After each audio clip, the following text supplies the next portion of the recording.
Yeah. So the reason why JD is chiming in, not to tell stories about his dog, which we always love, is so today some news broke that I'm not going to hit the breaking news button yet because the deal hasn't gone through yet. But it was reported by Variety and it's been aggregated everywhere, reported everywhere. Dave Meltzer's picked it up and talked about it. This could have an effect on the wrestling business 100%. That Skydance Media, which now owns Paramount, is putting in a bid to buy WBD. We talked about this a couple weeks ago that we thought this might happen. Well, it looks like it's happening. People seem to think that this deal is going to go through because it would have to go through the federal regulators, and they're owned by Trump essentially. And so, if they want the deal to go through, it's going to go through. JD, what are your thoughts on the potential merger between Paramount and WBD? Oh boy. It's not official yet. This is not the first time a company has come out saying they're going to buy WBD, and it doesn't quite work out. So we got to wait. It does seem like the Wall Street Journal broke this story, so there does seem to be a lot of smoke to this fire.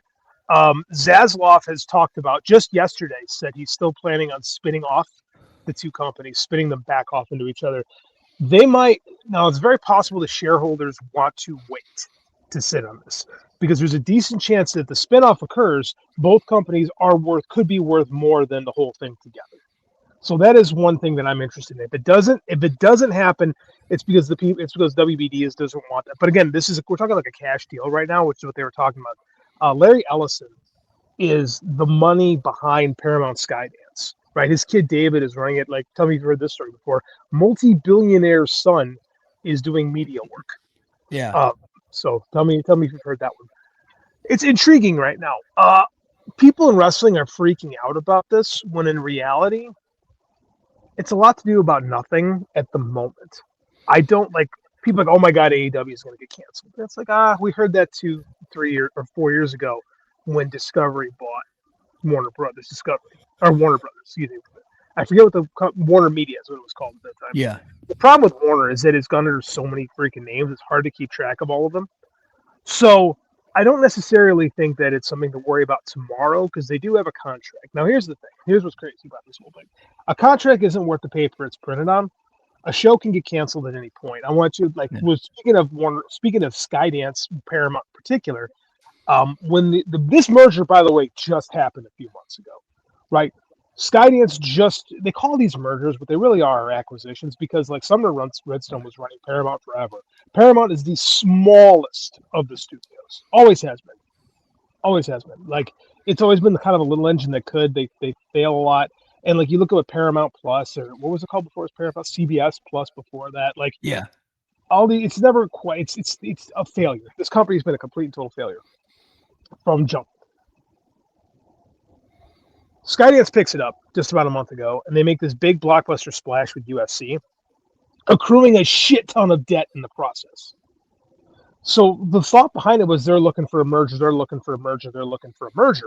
right? Well, that merger looks like it's going to come from WBD. The interesting thing about a merger is when a merger occurs, typically one company's culture kind of absorbs the other one, right? It's almost like when ancient Rome would take over the other countries around it. They kind of let the countries run it themselves. They were just in charge and collect taxes. It's kind of like that when these mergers happen, except like the bigger companies entity, like example, Warner Media. When Warner Media got taken over, Discovery was the company that ruled. So that's where Zasloff came from, right? He was the Discovery guy. So it's interesting in that regard. If the Paramount Skydance is accruing all this debt, and now they're talking about making this like basically a cash purchase, right, of WBD. So they're talking about just paying cash for this thing, billions of dollars. They're still accruing a ton of debt, and then what happens? Because like right now they're deficit spending out the wazoo. Like the deal they made for UFC will never be profitable for them. No. So the whole idea of these mergers is to unload the debt onto the next company and walk away. That doesn't seem to be what's happening, right? Which is again makes me kind of go, well, that's interesting. And they can say, well, he's a billionaire; they can spend. The problem is like these are publicly traded companies, and shareholders don't want you to spend, like without seeing anything, right? So WBD shares went up; they went through the roof today on the speculation of a possible merger. So that's what's interesting. Warner, we give like this show, we've given a lot of shit to WBD over the years, right? Warner had a kick-ass summer. Like the biggest hits of the summer were all Warner Brothers movies. Yeah, that Superman was a really big hit. So now here's the haters like, oh, it didn't make as much as Man of Steel. Well, you got to understand, the film business in 2025 is not the film business of 2016. Movies don't make $1 billion anymore, right? COVID changed so much of the entertainment landscape, right? People just don't go to the movies anymore. Like it's hard to inspire people to go to the movies. People are like, oh, people are sick of superheroes. People are sick of everything. Like there's not much that's making big killings at the box office, right? It's a different world. That said, Warner had a great year. And there's people that are concerned that if you combine Warner and Paramount, you have one less studio. There was 5 before. There's 6. Now we're down to 5. This happens, we'll be down to 4. Not great for competition purposes. There's fear that because of the people running it, they're very MAGA-y, that it will silence the voices, like individual voices, like minority voices. Particularly one of the biggest movies of the year for Warner was Ryan Coogler's Sinners. Great movie, by the way. Yeah. Prohibition era vampires. Can't say enough good stuff. So that's a concern. It's an unfounded concern right now, but at the same time, these are the same people that I'm going to put a pin in this and we'll come back to it. The first thing that happened with this merger was they announced the cancellation of the Late Show with Stephen Colbert. Stephen Colbert wins his time slot pretty consistently. He's the number one guy in late night. His show was canceled.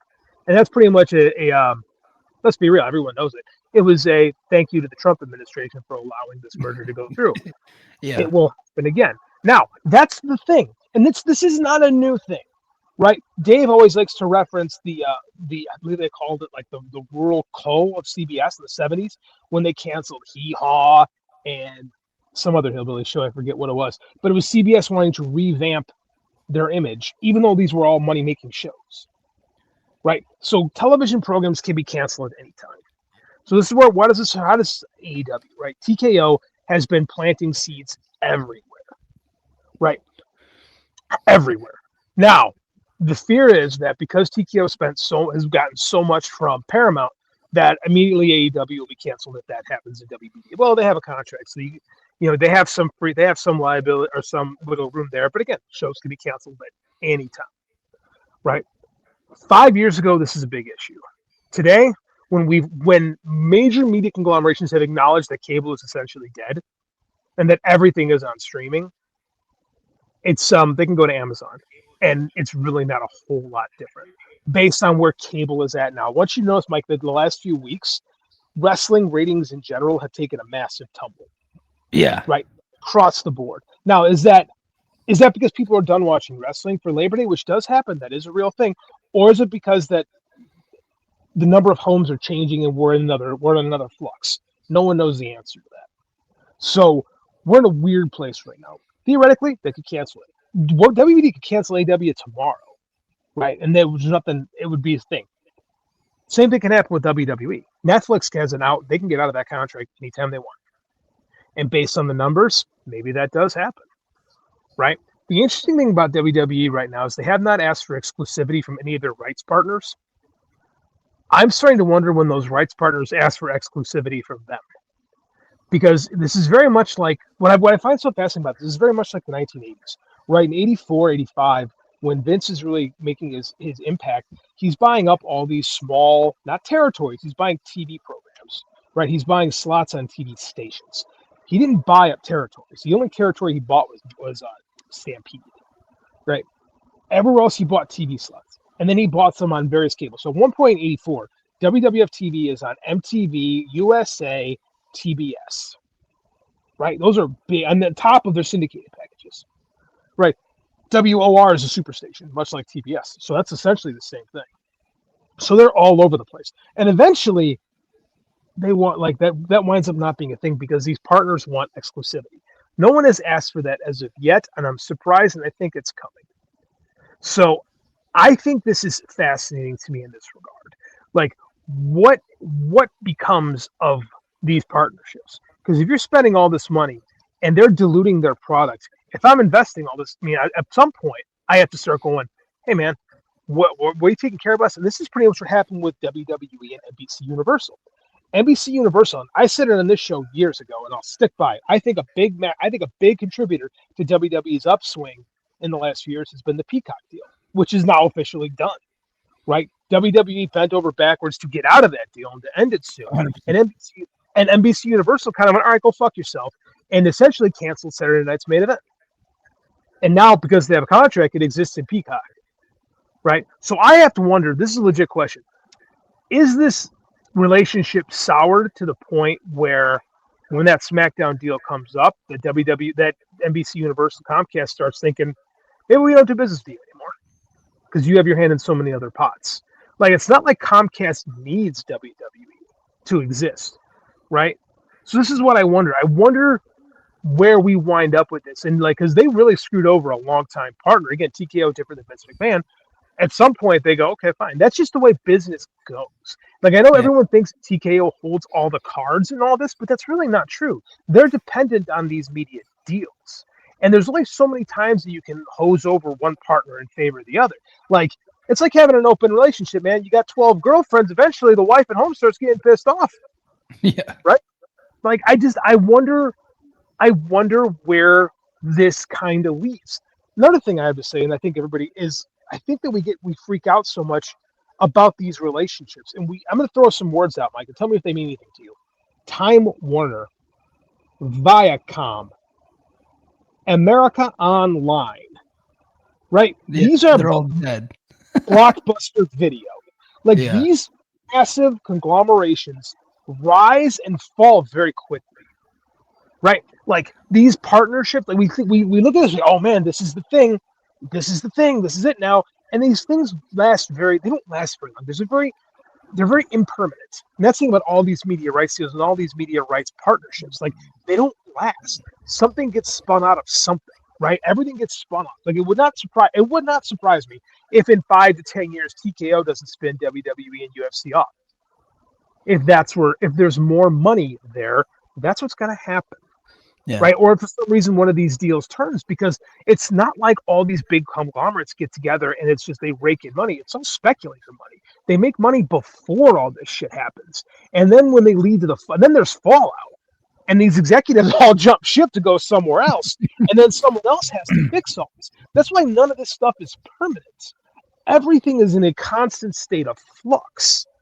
So where things are right now, like, think about when we first started this show. Everything is completely different in the media rights world. I said to you when we first launched this that we will reach a point in streaming where everything will burst and we'll basically go back to network television with three main networks, and that's it. Yeah. Guess what? Yeah. Now, and it looks like we're getting very close to having Disney, CBS, Paramount, and NBC Universal, and like that's it, right? Mm-hmm. Netflix would be like number 4. Right? Netflix would be number 4. We're back to what TV was. And here's the thing too: is people are freaking out about the state of competition, right?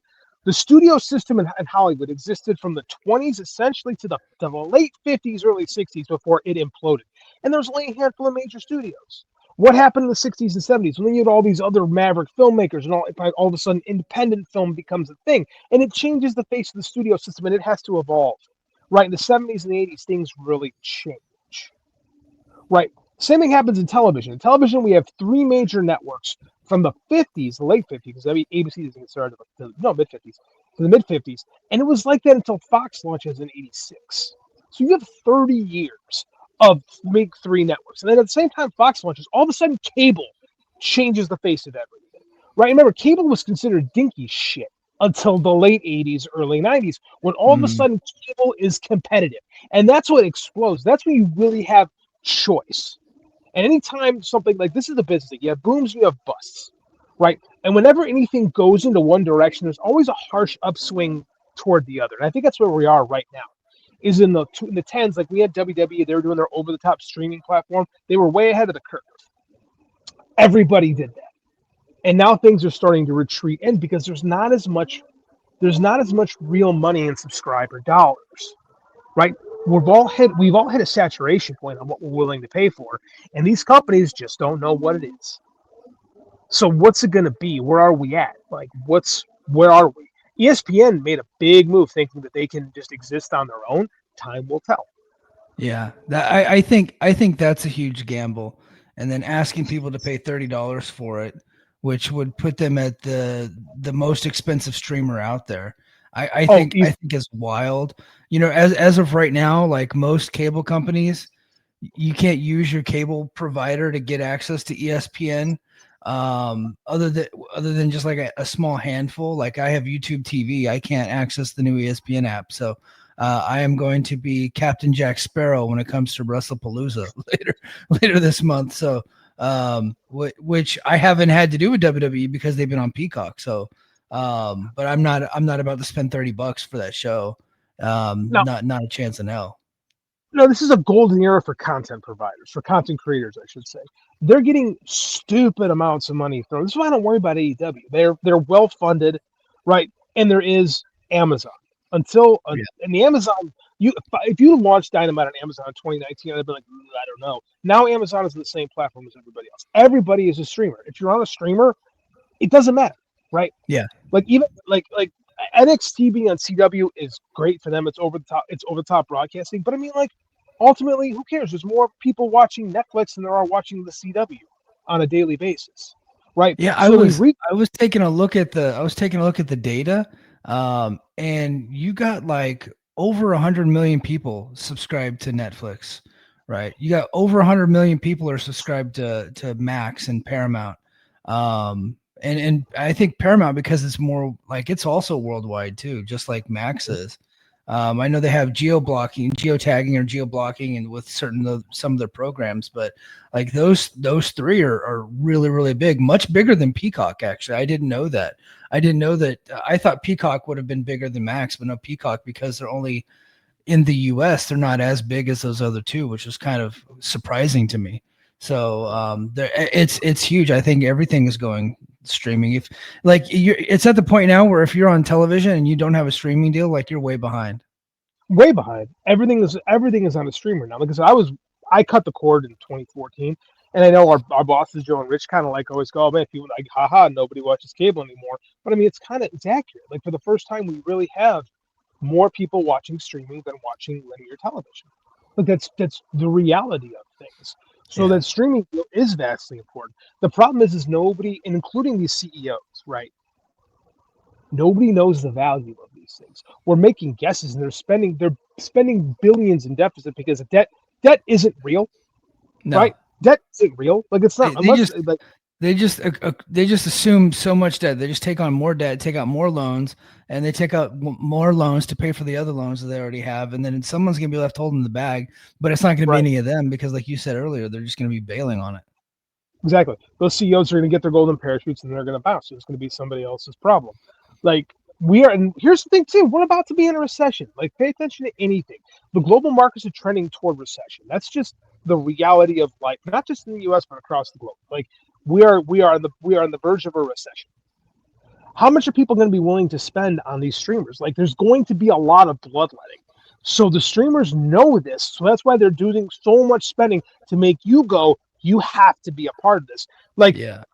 Paramount will never see that money back in the UFC deal, but they're banking on the fact that enough UFC fans are going to go, are you fucking telling me I don't have to buy a pay-per-view every month on top of being on ESPN? I'm in. Yeah. That's a pretty safe gamble, I think. Yeah. But In fact, what's the now that it's on Paramount, I have that service. I'll probably start watching UFC again. Like I would watch main events, but I wasn't really much into it because I would always have to steal it, and like it just got to be annoying. But now that I'm here on the East Coast, and it's going to be on Paramount, I might actually check it out more often. like now here's the thing I wonder about too is like does having it more available like that actually like lessen the appeal? My Jew teacher used to say if it's for free, people if you treat it like it's worth nothing, people don't think it's worth anything. And I wonder about that because you look at what the Netflix numbers for Raw are, assuming these numbers are correct, nobody knows for Yeah. sure. There's no regulatory committee on any of this stuff. And even Nielsen's always been we think this is what it is, but it was a system everybody used, so you at least had a barometer to work off of. Now nobody knows anything. But if we were to assume that this raw data is real, like people aren't watching Raw like they used to, right? Or we were wrong the whole time, or we don't know anything. That's why I say we're Yeah. in a very we're in like a postmodern phase of media consumption right now where nobody knows anything, and this could freaking backfire for everyone. Yeah. Well, JD, I think I think we nailed that topic. We'll have more about this topic on Sunday night, Mike and JD show. Please like, comment, and subscribe. I'm going to clip this for the YouTube. So we're currently live on Patreon right now, but we're going to clip this for YouTube. I'm sure Dave will have more in the Observer, and I'm sure a lot of people will have. We'll try to get like a wrestling slant to it by Sunday. But I just thought that this topic was pretty fascinating, and we didn't get to see you on Sunday night, so we wanted you to check in with us. And we'll see you. We'll see you this Sunday night. We'll talk more about it. See you Sunday, Mike. Thanks, man. All right, man. Take it easy.